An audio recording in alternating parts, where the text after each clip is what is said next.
Okay, hello guys. Thank you all so much for being here today. My name's Shivani. I'm the president of For Justice, and I am so excited to welcome you guys all to For Justice's virtual prison reform panel.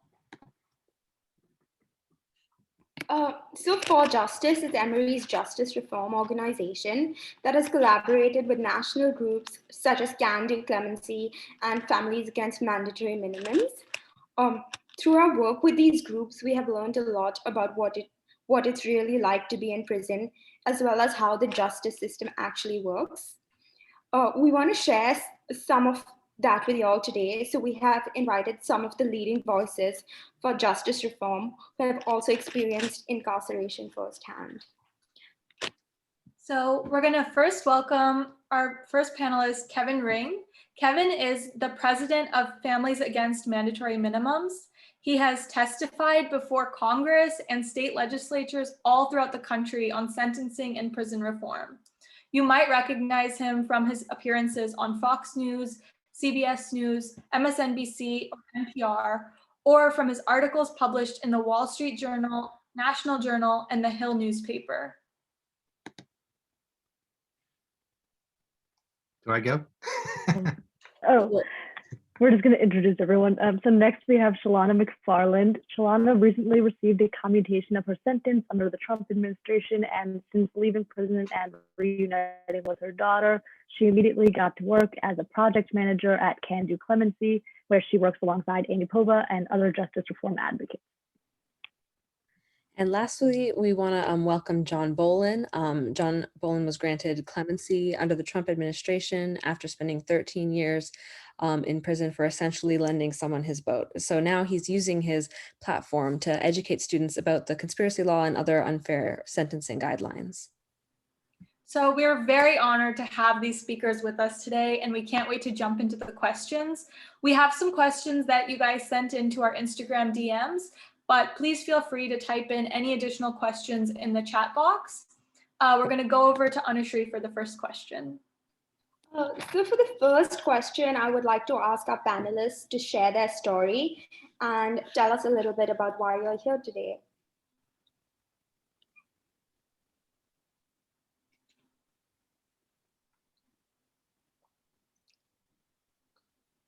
Is there an order you want us to go? We can go in any order. You can start, Yeah.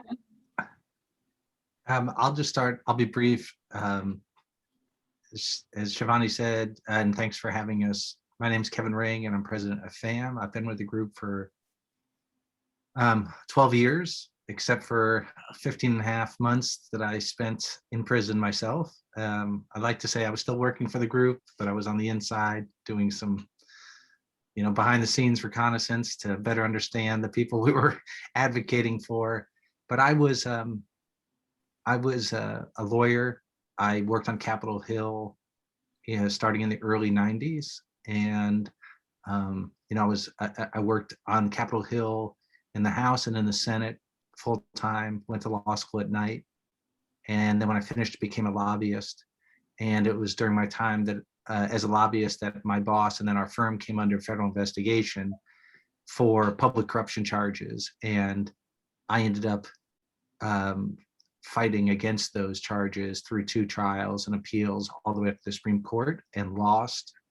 My first jury hung, my second jury, I lost half the counts. And I was sentenced to 20 months in prison. And I served that from January 2014 to April 2015, went home, spent 2 months on an ankle bracelet, and then on probation. But I had been working for FAM for 6 years before that, and then ever since I got back. And in January 2017, I took over as president from our founder, Julie Stewart. And I just want to say that, my experience, while horrifying for my family, definitely opened my eyes to the justice system, and not just my personal experience, but because I started working at FAM, I started learning and hearing about a lot of people who had it much worse than I did. And so that was helpful as I was enduring my sort of private hell, that I was getting the perspective of people who were serving much longer sentences, who didn't have the resources I did, and didn't have the benefit I did from being white, frankly, in our justice system, which I think helped me at various stages through the process. But so I'm grateful to be able to do this work. We now FAM works on the federal level and at the state level, pushing sentencing reform and prison reform. We're not involved in every fight. We don't do bail reform or policing. But what we try to do is make sure that families with loved ones behind bars have an easier way to become advocates for their loved one. And that's really sort of our theory of change. So thanks again for having me. Thank you so much. I think that was really insightful and that makes a lot of sense. So thank you for sharing that. Who would like to go next? Hey guys, thank you for having me. I'm John Bolen. My story starts after 2004. I used to be a charter boat fisherman where I would take tourists out deep sea fishing in the ocean and fishing in Florida and then Bahamas. And in 2004, we had a series of bad hurricanes that came through here and kind of wiped out my livelihood. I'm giving you the backstory because that's really the tipping point of my life of where things went bad for me. I started fishing in the Bahamas and I was approached by some guys over there for them to use my boat to carry drugs. My financial situation at the time, I justified it. I thought, well, I really wasn't doing anything that criminal since all I had to do was loan my boat, kind of look the other way. They would do what they do and then I get paid. And from there, that's how I started in a cocaine conspiracy. Conspiracy to import cocaine was the actual line of charges. In 2006, I got arrested and my boat was seized. I was over here in the States and these guys were using the boat and the Coast Guard had stopped the boat and, boarded the boat and they had cocaine on board and they, took him in. And that's where my cocaine conspiracy started. And I've never been charged or anything. I've never had a speeding ticket. I went to trial. And at the end of 2006, I was given 4 life sentences for my first and only offense.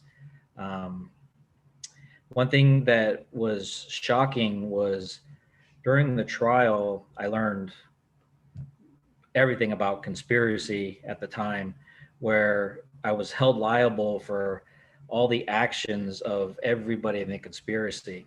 I knew 2 people, and those are the 2 people that I had let use my boat. And through their testimony, they were talking about all these other trips and this and that. And at the end of my trial, I obviously I lost, but at the end of the trial, I was found guilty for the total amount of drug weight, everything that they described that happened during the trial. Times that didn't even involve me before I even had the boat. All of those drugs were attributed to me, which in the end, they held 469 kilos that I was held accountable for. And this was a shock because I have never even seen a kilo of drugs, never even done cocaine, never even seen cocaine. But here I was facing 4 life sentences. And one thing about the conspiracy, which was odd, was not just being held liable for all the action of all the conspirators, I was also held liable for named and unnamed conspirators. And what was funny is during the trial, they talked about these other participants and these guys that I didn't know, and everything that they were doing, I got in trouble for as well, which was harsh. And after trial, but before sentencing, and I'm not up on a lot of the legal aspects of it, just my case in particular. They had charged me sentencing enhancements. One, because I held a Coast Guard captain's license. So it's a professional skills use enhancement. And also they charged me 4 extra points for being a leader organizer because of the amount of people that ended up being in the conspiracy, which was 5 or more people. So that's basically the kingpin charge. So, and the odd thing is after trial, this didn't come up during trial, so I never had a chance to actually fight that. It was sentencing enhancements that happening during my sentencing. So anyway, fast forward. So I ended up doing a total of 14 years in prison, but while I was in prison, I became a mental health companion in a skills program, and it was really eye opening. And we lived with guys who had brain injuries, mental health disorders, that sort of thing, and kind of help them cope with how to live in prison. When there's a shocking amount of people that are incarcerated that have psychological issues, maybe that led to their incarceration or not, but in that program, I had met this gentleman, Rufus Rochelle. And it's funny, I bring him up because before I got arrested, and I see Kevin smiling, so I know you know Rufus, but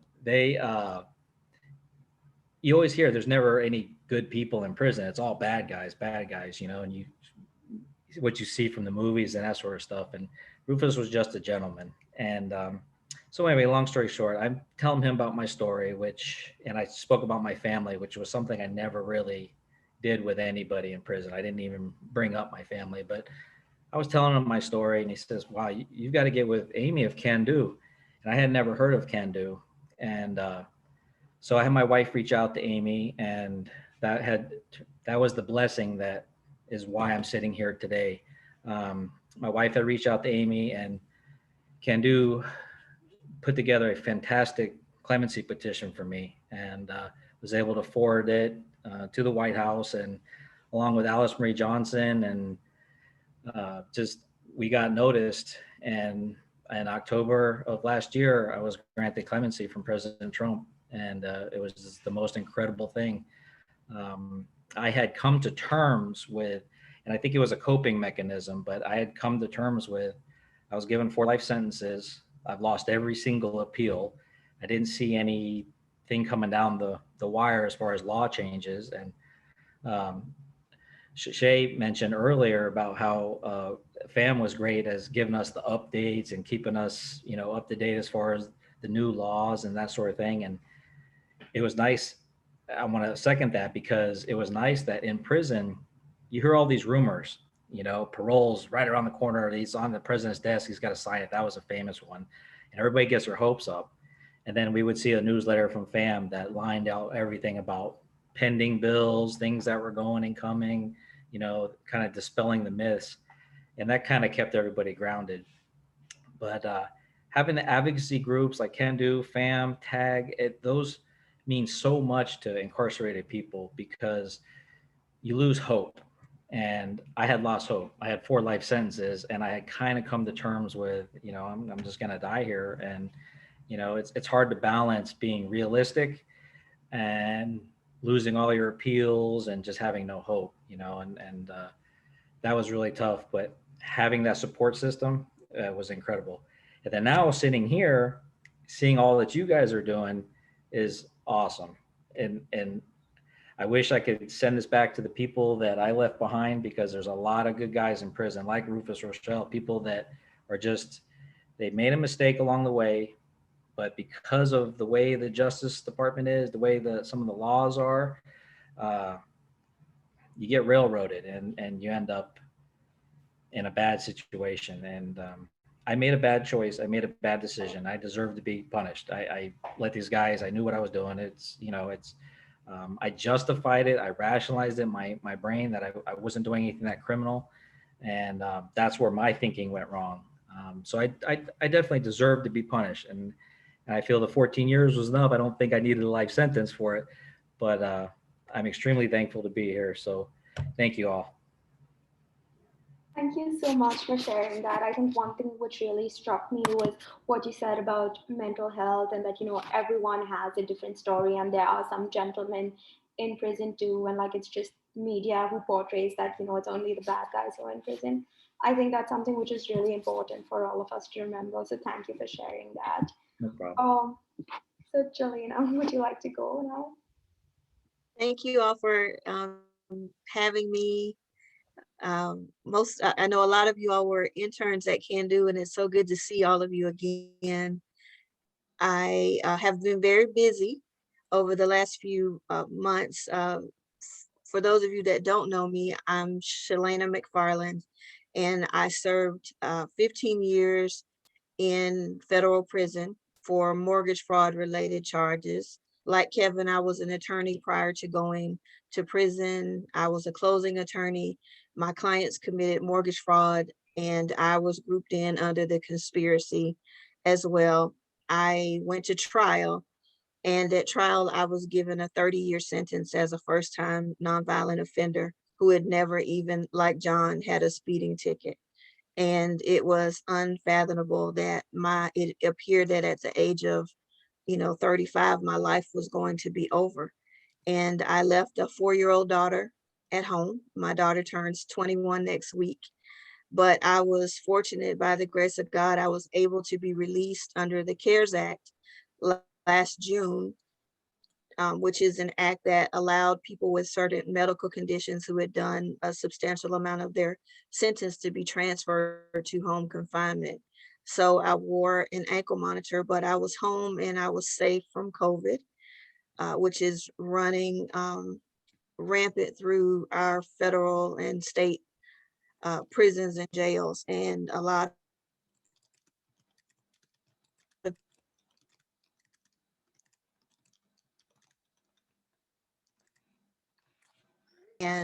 National Association of Criminal Defense Lawyers, ALIF, and Alice Marie Johnson at TAG. A lot of people advocated for my clemency, and I'm still so eternally grateful. On the last day of President Trump's presidency, he granted my clemency, and so it was over for me. I am still on probation, being in custody anymore. All of that is over. However, it's bittersweet in a lot of ways because I left a lot of really good people behind. And I'm dedicated to trying to bring as many of them home as possible.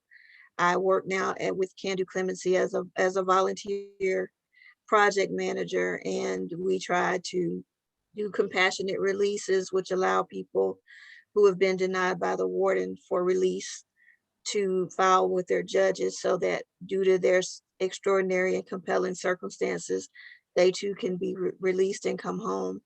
That includes the elderly, that includes people with medical conditions, according to the CDC, that may be in jeopardy of dying on the inside.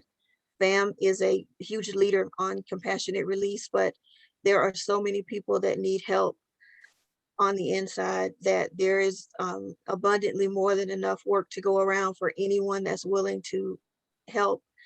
And I appreciate our former interns who jumped right in this summer and helped with clemency petitions and with research and with helping us organize our database. You guys have no idea how the work that you did then is still helping so many people now. Kim Robinson, for those of you that were in group 2, she asked about you guys all the time and says to say hello. It looks like she may be coming home under compassionate release soon, and I will let you all know so that we can set up a Zoom to talk about that. So you all can actually meet her for the work that you all did on her petitions. But there's just so much work in this area. And for those of us that have been personally impacted, we have a different view because we know that mass incarceration is pointless. It does not help to make society safer. All it does is warehouse people. And it is really difficult, even with me having done 15 years and having a Juris Doctorate degree, when I came home because of the technology gap between when I went into prison in 2005 and what's going on now, I was a complete idiot when it came to how do you work a phone? How do you go online and upload and download? And because when you're in federal prison, there is no technology. People there are still using typewriters. And and I don't even know if your generation even knows what a typewriter is, but we have typewriters and phone booths. And in state prisons, some of the people have iPads, but the federal system has not caught up to that. So when you leave, they tell you, oh, we're gonna help you do a resume, and you'll be able to go out and do an application and find a job. So you leave with the sense of purpose, and then you get out and realize that you're like Alice in Wonderland and the world has turned upside down. And it's frightening, it's scary. And for those people who don't have a strong support system on the outside, it can be overwhelming, which in turn leads to people going back. So we have to break the cycle at some point.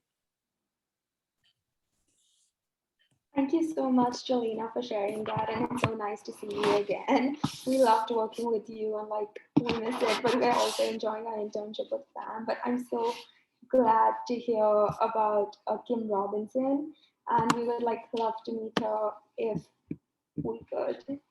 So now I'll pass it on for the next question. Yeah, so I know you guys all touched on it a little bit in your stories, but you all have families. Could you talk a little bit about how incarceration has impacted your families specifically? Whoever wants to start. I'll go, but I had it easier because my sentence was shorter. And I'll just say though that it's really, if you have kids, that's all you think about. And for me, the whole decision-making process of, accepting a plea deal versus going to trial, I knew that that was going to subject sort of my family to more harm by me fighting the charges, even though I believe that was the right thing to do. But,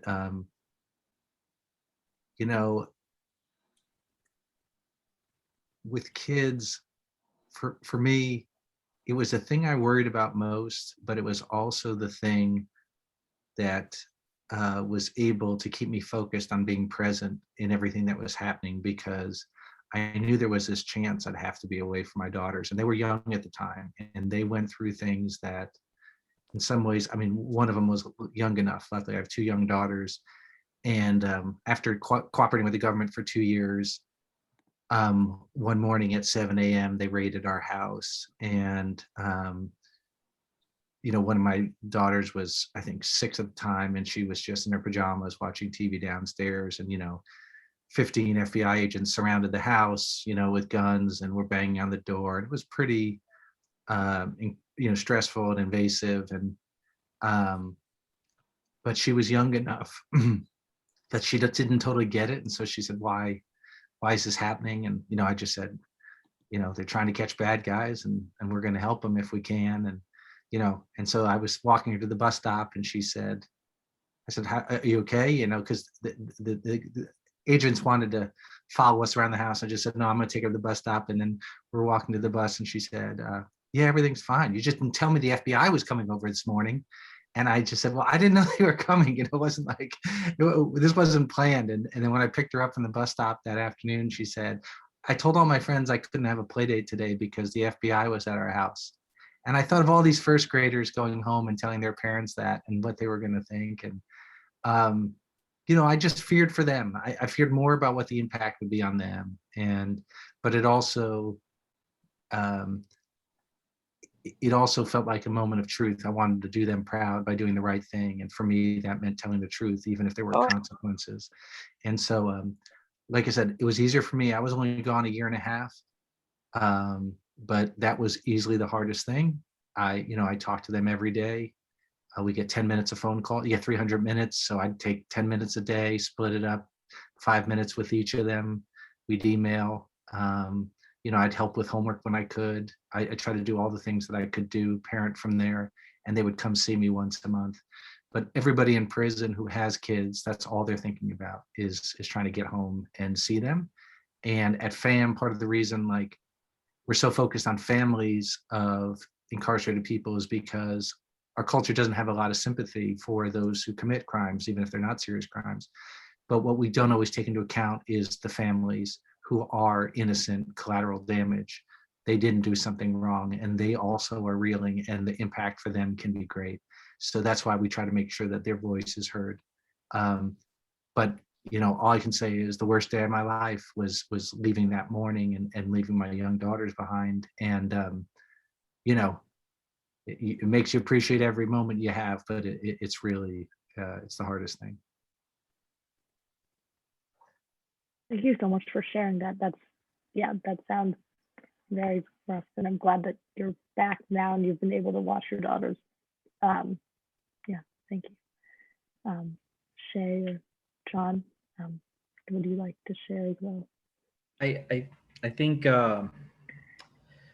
for me the toughest part was, well, my son was 8 when I got incarcerated, and he's 23 now. As a matter of fact, we were helping him move to his new apartment today, which, normally I would hate moving boxes and unloading trucks, but it was the best thing in the world to, if anybody needs help moving, I'll be there. I'll go help you move your stuff. But he was 8 years old. And in the very beginning, after sentencing, my wife and I decided that maybe he's too young to understand that I have a life sentence. But also, I was also in that phase of hopefulness because we had appeals coming, and I hadn't exhausted any appeals yet. So we had decided not to tell him, that he's got a life sentence, and then have to explain that. We decided, should it come to that, we would wait down until he was older, and that's what happened. And finally, when all the appeals were exhausted, one day a visit, we broke it down to him that, we're trying. We're never going to stop trying coming home, and things look good. There's something's going to change. We just feel it in our heart. Something's going to break. Whether maybe I felt that 100% or not, that's something I grapple with. But it took a while. I think he was probably 16 years old before we actually said, well, I actually have a life sentence. And he kind of deduced that, I guess, from, hearing different things around the family members and stuff. But that whole saying about, when you do time, your family does the time with you, there's never been a truer statement, because they are the collateral damage. It's every day, every minute that I've been in, it's my family has been there. And because what happens is when you have somebody incarcerated in prison, or for that guy in prison or the lady in prison who's thinking about their kids at home, you might have a moment of joy, like watching a movie on TV or something like that. But then there's always that backdrop of your incarceration, missing out on the milestones that your family goes through. That's always present. So you it's just like a constant suffering. I'm not saying I would be better off if I didn't have family, but it's just something that's always there. It's almost like an extra level of punishment that's added on top of your sentence. Is that now you have the sentence, but now you also have to suffer everything that you're missing from your family. And that just makes you feel 100 times more terrible about what you did to end up in prison. And that's really the crux of that for me. We stayed close. My wife did a phenomenal job raising my son. I couldn't be more proud of how she did and how my son is now. The BOP has this thing that they want to keep families together and this and that. And I think that's just a big farce, because 300 minutes a month, like Kevin said, and I did the same thing. I'd split it 10 minutes a day, but you have to pay for that. That's not free. It's, you pay for that, and then the emails. But if they were really concerned about, keeping family structures together, I would think that, maybe they'd have more visitation days, more minutes on the phone that you could take, because you take for granted just speaking with your family. And when you break, your communication down to 10 minutes a day, that 10 minutes flies by, but those 10 minutes were precious. And, at the end of the day, we made it work. We kept our family together and try to keep the bond strong, but mainly so, our son could, kind of come up on the right path. And I think that's one thing that has to change, not just the big incarceration rates and breaking up the families, but I think there needs to be more support from the institutions, as far as helping the families stay together and bring everybody back together. I think that helps, because it also creates a situation where, and I've seen this personally, where inside prison, it's a stressful environment. So now you add in some family stress that's going on, something that the family is going on at home. Will you deal with that as the backdrop of your day, surrounded in your environment? So if my wife was stressed out about something, obviously I'm going to be stressed out about the same thing too, and worrying about that. And even if I just had more communication time, maybe I could alleviate some of that. So I think there needs to be more support for the families. Thank you so much for sharing that. I definitely agree, especially after hearing that about how it impacts families, that they should restructure the visiting process and the phone call process. And I'm so glad that you're back with your son now to share your story. Yeah, thank you. So thanks. I agree 100% with John. The hardest thing about visitation is when you have to say goodbye. You start, visitation is normally from 8 in the morning until 3 in the afternoon, but those aren't real numbers, because they can get in line at 8 a.m. and they take their time with processing you in. So your family may not get in to see you until 9:30, and if they're not in by 9:30, there's count at 10, which means they don't actually get in until 11 or 11:30. And then at about 2:30, they start screaming for, everybody to start leaving. And it is really, it's nerve-wracking for the families, because they've usually driven a long way. They've driven overnight. For those that are very far away, they've had to have the expense of hotels and food, because while the BOP is supposed to keep you within 500 miles of your home, that is so often not the case. And so you end up meeting other family members and making friends. And as you serve years with people, your family starts to get to know each other, and they start to help each other out. My parents were particularly blessed and helped by my friend Karen Zuri. Her husband Tamir would always, help them out, or save them a spot, and just try to assist them, because they're elderly and they can't stand in line for long periods of time. And so you learn to bond, and you end up becoming friends with people through these circumstances, and they become like family to you. And it is so hard, because at about 1 o'clock you start watching the clock, and you know that the time is winding down. And when your children are small, they don't quite understand. So it ends up, usually when they're very small, with them being pried out of your arms. And I mean, it still gets me. And then when they get older, they say, "Mom, I'll see you later," but it's just really hard. Somebody, I need a minute.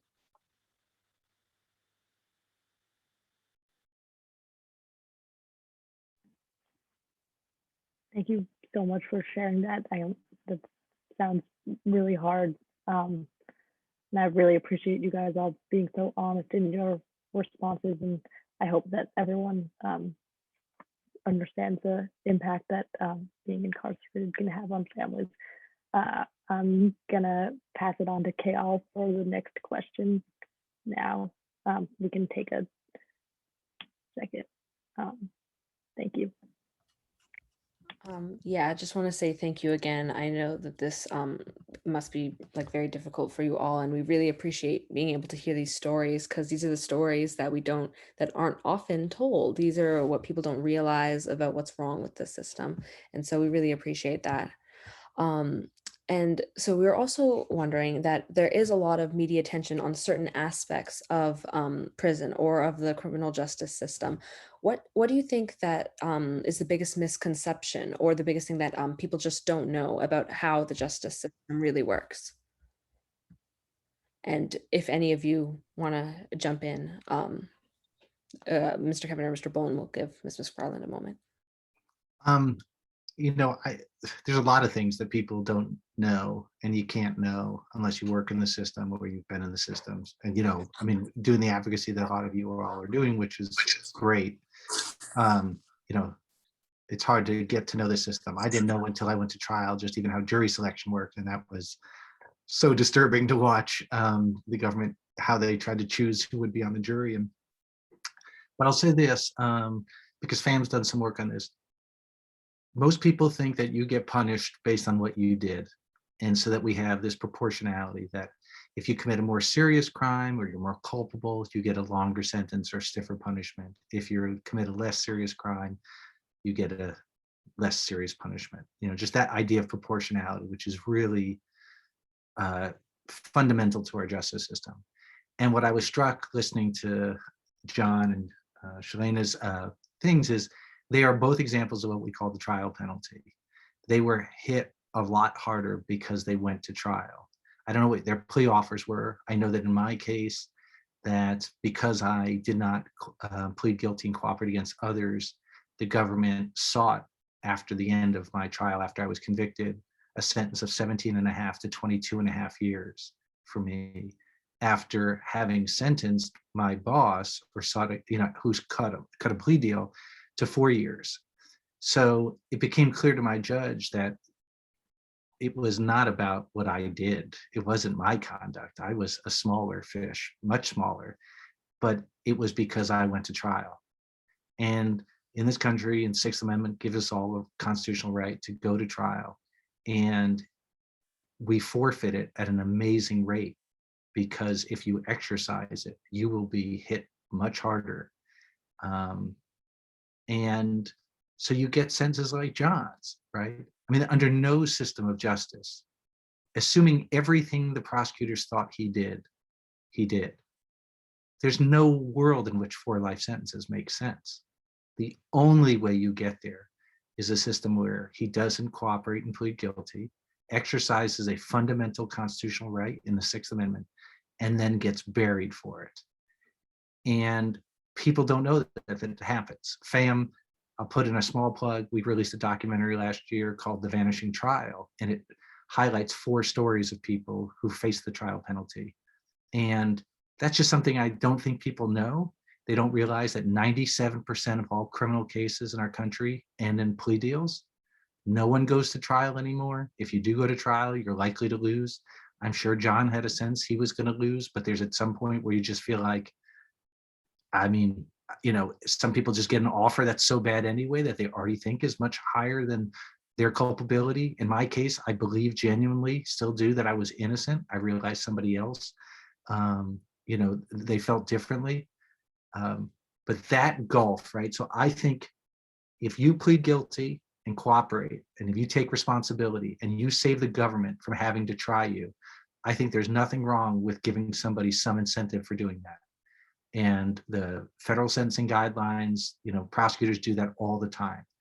The part that's obnoxious is that they don't just give you that incentive for doing that. If you don't do it, then they will add charges, they'll seek higher punishments. And in cases like John's, when there's a mandatory minimum that comes into play, the judge has no discretion at that point to say, well, yeah, he was found guilty, but I'd look at the kingpin, all these other players, and they were so much more guilty than him, so I won't give him that penalty. Luckily, in my case, my charges didn't carry a mandatory minimum, so my judge could push back on that. But so I just think people need to know more about that we don't have trials in this country anymore. Most people just plead guilty to make this go away. Sometimes it's in their interest, but the reason you see these insane sentences in cases like John's and Chalena's is because of this trial penalty. Yeah, thank you for sharing. I think last semester when we entered with Can Do, one of the first things that they taught us about in one of our lectures was this conspiracy trial. Just if you went to trial, it was almost like you were really being punished for actually like having the audacity to challenge what you were being charged with. And so it was really important to learn this, because you're right, we just don't know about these kind of things. I think it's also important to realize that a lot of times how you're sentenced depends upon what the U.S. Attorney's Office, what crimes they're prosecuting at the time.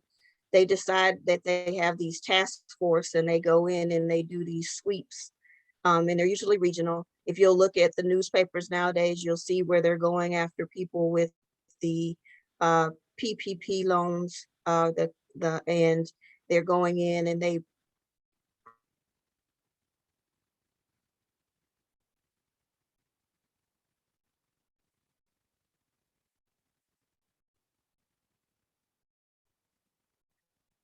Uh-oh, I think you froze. tax. Sorry, could you repeat the last 30 seconds? You were frozen for a moment.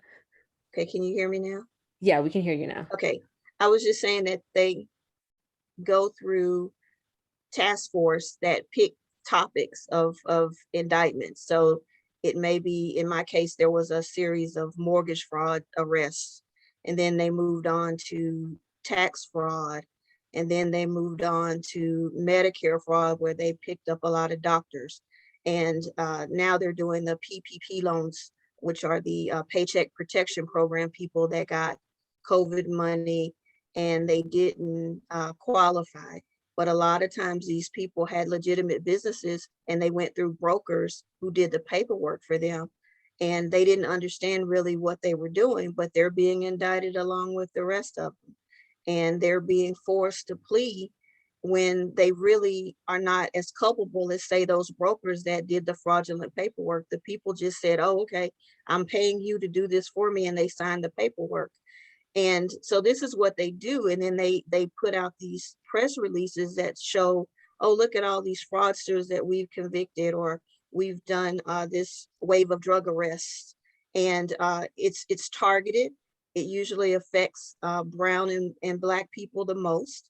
And when you look at the names, you'll see, you can often tell. And it's just wrong. And what they're doing is they're doing this to make careers. They want to go to the, to big firms. They want to go to the bench. And so their promotions are based upon conviction rates. And a conviction is whether you plea or you get a guilty verdict at trial. And it is really like David trying to battle Goliath when you're trying to defend yourself under these circumstances. Unless you are a really wealthy defendant, you do not have the money to be able to hire forensic accountants and investigators and expert witnesses to be able, like the government has. They have unlimited resources and they bring all of them against you. So when your indictment says the United States of America versus you, they really mean they're bringing the full force of prosecution against you. And it's just patently unfair.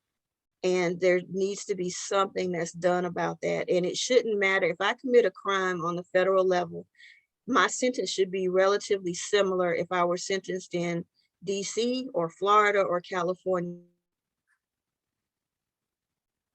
But you will find that there are marked difference in sentencing based upon the judge's preference, based upon that U.S. attorney. And so there's no consistency with that. And the sentencing guidelines was supposed to alleviate that.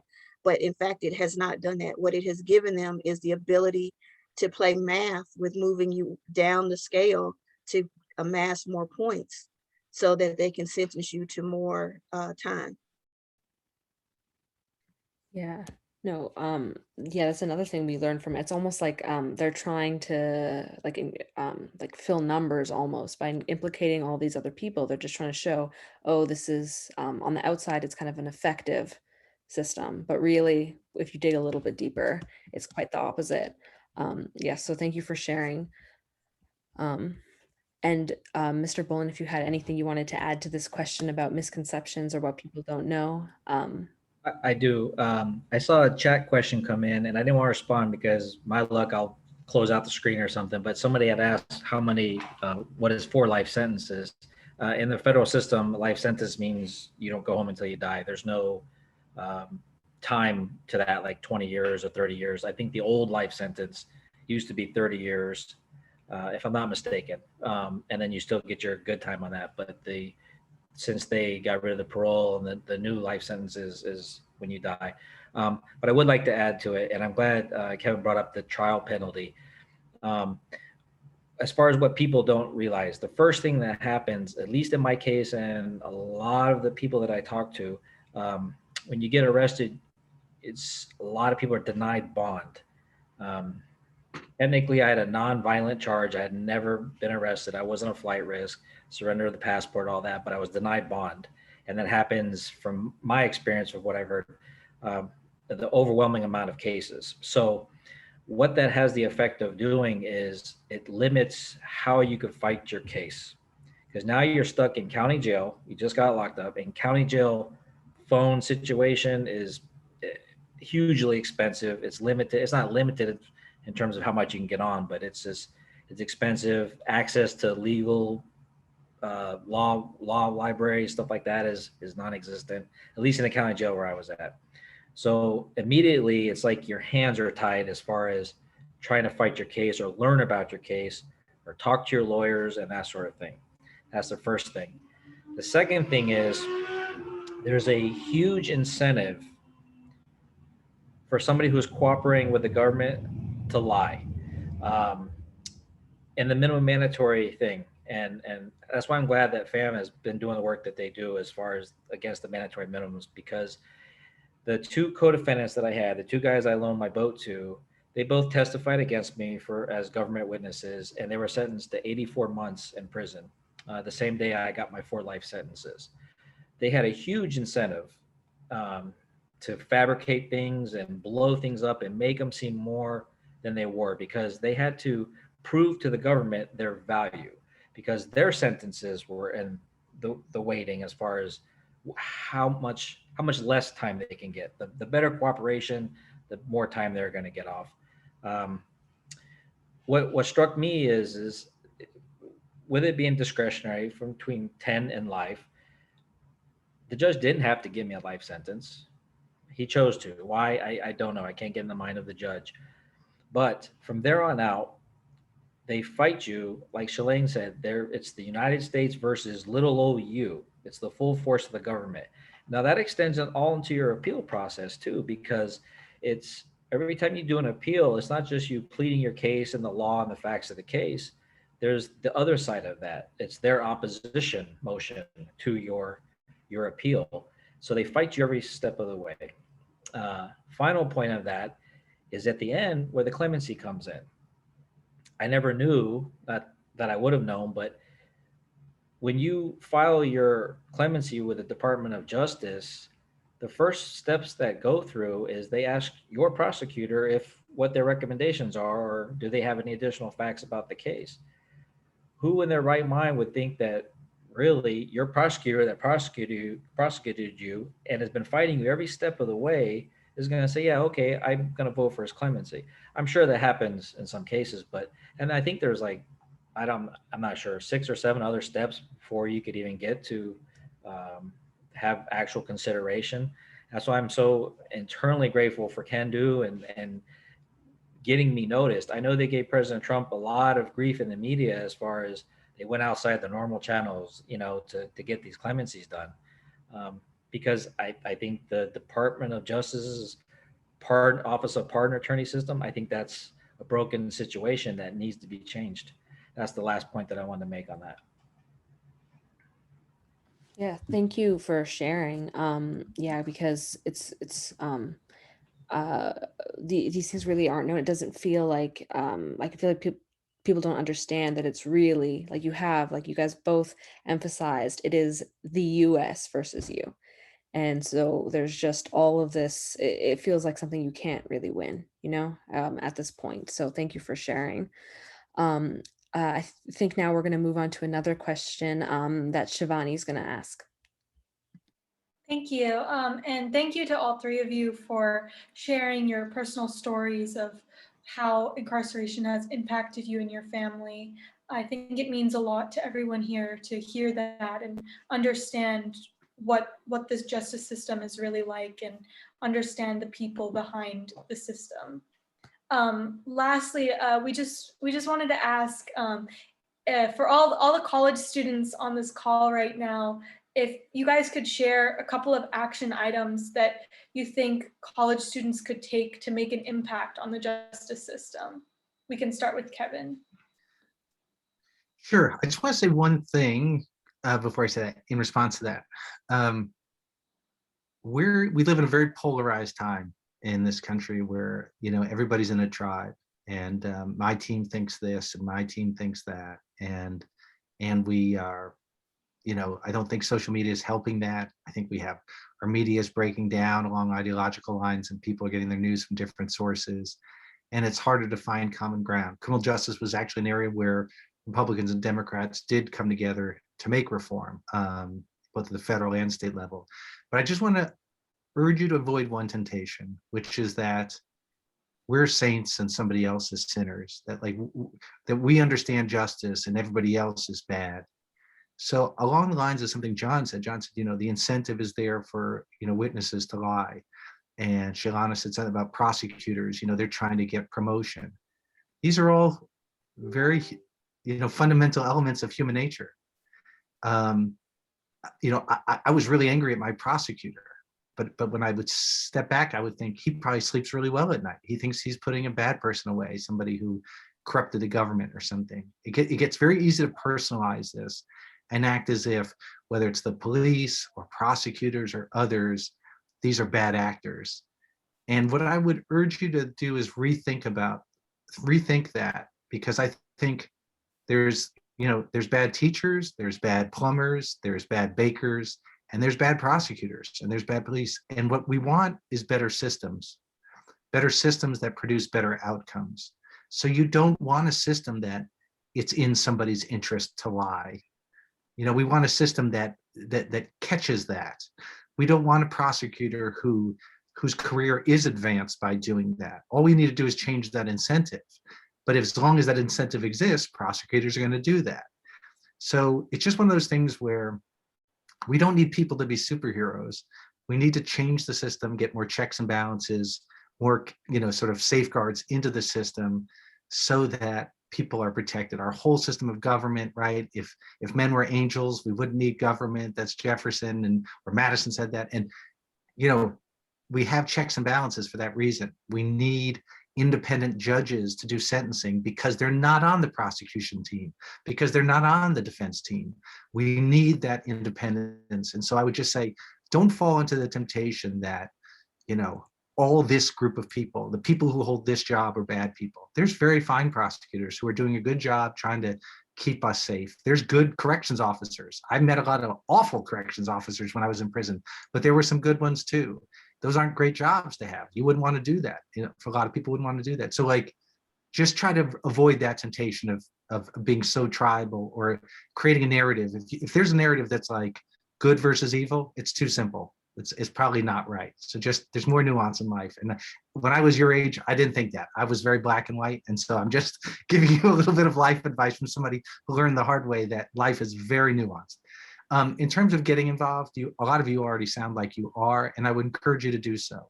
So FAM, like I said, we work in as many states as we can. We don't have a budget to be in every state, but we're trying to support efforts to fix sentencing laws, take away mandatory sentencing in as many states as we can at the federal level. We're also working on independent prison oversight, which is a new issue for us, but it's the same idea that, you can't have foxes watching the hen house. Even if the guards were the greatest people in the world, their incentive is going to be to not find problems, right? They're sweeping problems under the rug. The administrators, we were all in prison. We knew when inspections were coming, because if the region was coming, our prison officials would be like, hey, let's clean everything. Get rid of your moldy shower curtains. Like all the good stuff came out, right? So that's a system of not being accountable. So we want independent oversight of our prisons to make them more humane and have better programming, all those things. So those are the things we're working on, but there's a lot of other groups. CANDO is one of them that does great work, but there's state and local organizations. More people are doing criminal justice. But to find out more about what we're doing, I'd urge you to text FAM, FAMM, to 21333. Just get on our email list, find ways to plug in. If nothing else, we give you opportunities to take action on, national legislation or state legislation if we're working in your state. But I'm partial to the group because I've run it. But I will say there's just lots of organizations doing great work. And so there's more opportunities than ever to plug in, really at the very local level or at the national level. And I just want to say I appreciate all of you for even caring about this issue, because a lot of people don't care until they run into it themselves. So thanks. Thank you so much for sharing that. That's a really important takeaway. I think it's super easy to view things as just good and evil, but it's a lot more complicated than that. So we can turn to John now. If you have one thing that you think students our age can do to get involved. I think what you guys are doing now, awareness, I think it's fantastic. I didn't know such a thing even existed. And when you get incarcerated, you think it's just you and your family going through it. And one thing that I learned when my wife got me connected with Amy and CANDO, and I had this support system. And I never forget, there was an email she sent and she said, hold on, the cavalry is coming. And that took me out of a hopeless situation, and it literally kept me alive. It kept me going. And that wouldn't have happened if it wasn't for the awareness. So I think just keep putting it out there, keep getting people involved, just understanding what happens in the criminal justice system when you get locked up. I didn't know. Most people don't know. And you have this optimism too when you're doing something that is illegal. At least with me, you don't think that you're going to end up in trouble and get incarcerated. That's just not even a thought. So on the back end of that, when you get incarcerated, it's even worse because then it's just you and your family going through this. But the realization for me, knowing that I'm not alone, other people reaching out, and when my wife got on social media and found out that wow, there is a support system. That's the thing. It's that support system that kept me going. That awareness within that support system, it needs to grow. And I think also that the different advocacy groups out there are wonderful. If everybody can kind of get together and fight for that same thing, I think big changes could be made in Washington. Thank you so much. Chalana, do you have anything to add? The one thing I would say is just keep talking about the situation, about us at the dinner table, with your friends. I know our Emory interns are able to discuss on a very complex level. I'm so proud you guys listen to all the lectures and you're now using that information to analyze things as you're scrutinizing things that you're reading or talking about. But just keep talking and personalizing us. For some reason, even though I worked in the legal system and I was an attorney and I took an oath to uphold the situation, the courts, I never thought about what happened to my clients after I represented them. I just would try to do the best that I could for them. And then if they had to go to prison, they just sort of went off, and I kind of gave them a pat on the back and said, hey, keep your head up. And I had no idea what I was talking about until I went through it. And you just have to just let people know that these are real people. These are your brothers, your sisters, your aunts, uncles, your neighbors. And eventually, the majority of them are coming back home. So at some point, we need to be able to welcome them and understand the power of redemption, and that people can make mistakes, but that they can change and they can acknowledge and they can own up to what they've done and move forward. And no one should have to pay for a mistake for the rest of their lives. At some point, there needs to be a redemption phase. And so, as you all move into the business world, the corporate world, hire felons. I mean, you will find that we are some of the hardest working people that you will ever meet because we're so grateful to have a chance. So if your parents own a business, or you have friends' parents that own businesses, or you eventually own, talk about that. They can call the halfway house at any time. They have employment counselors there and say, hey, we're looking for somebody. Give them a chance. And just like all population, there's going to be good people, there's going to be a few bad apples. You're going to have, and just because one of us falls again, that should not taint all of us. What that means is that that person just wasn't ready. And there needs to be just support from the community, because I'm fortunate that I had my parents there to help raise my daughter. And I'm fortunate that when I came home, they were there to welcome me with open arms and provide financial support until I could get on my feet. But everyone doesn't have that. So, think about the grandmother that's raising the 3 kids because her daughter and son-in-law are both in prison, and she'd like to be able to go visit them, but they don't have gas money. So just sometimes the smallest things that you can do make a tremendous amount of difference. And just don't be judgmental, be open-minded, and understand that you may just be one person, but you can make a world of difference in one other person's life. And so just keep that in mind, and just keep being aware. And as you all say, woke. And we're just so proud of you, and we're so appreciative of the fact that you have an interest in what's going on in this country. And as you go to receptions and things, and you meet politicians and you meet judges, talk to them about what you've experienced and ask for their take on things. And you never know, just one nugget that you tell them may have an impact, and you have no idea. It's like a pebble in a pond. You have no idea how far the ripples will go. But just keep serving. You get that jury duty notice at some point. Don't fuss about it. Go, because you could make the difference between someone being able to go home and being given a fair shot or not. So we all have responsibilities, and it's just important that you just keep moving forward, and we have a sense of community about this. Thank you so much for sharing that.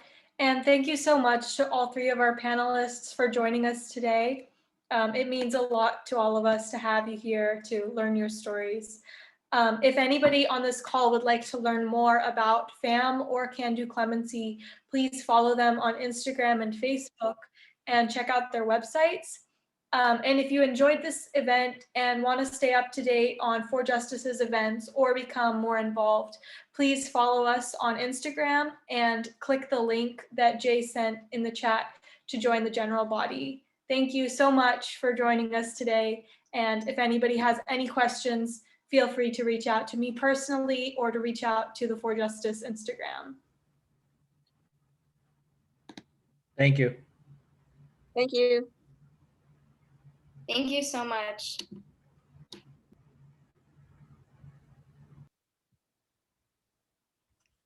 Thank you so much. I think that went really, really well. We really appreciate you all coming and speaking. Do we Thank want to you stop again. the recording? Oh, we didn't stop it yet.